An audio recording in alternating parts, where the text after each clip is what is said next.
ఈ రోజే డౌన్లోడ్ చేయండి. మీ ఫేవరెట్ షోస్ చూడండి. అహల్య ఎలాగూ తనకు తాను నోరు తెరిచి తన మనసులో మాట గౌతమ్ బాబుతో చెప్పదు.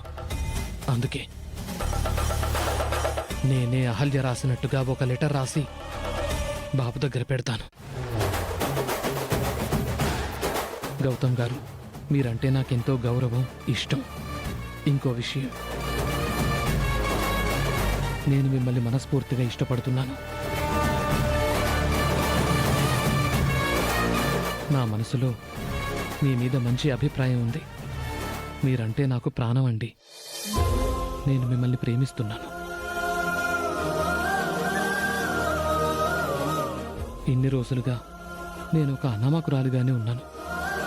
ఇక నుంచి మీ భార్యగా ఉండాలనుకుంటున్నాను.